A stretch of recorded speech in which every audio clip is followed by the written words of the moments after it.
يوم يأتي لا تكلم نفس إلا بإذنه فمنهم شقي وسعيد فأما الذين شقوا ففي النار لهم فيها زفير وشهيق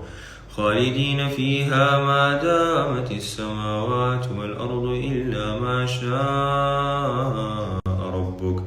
إن ربك فعال لما يريد وأما الذين سعدوا ففي الجنة خالدين فيها ما دامت السماوات والأرض إلا ما شاء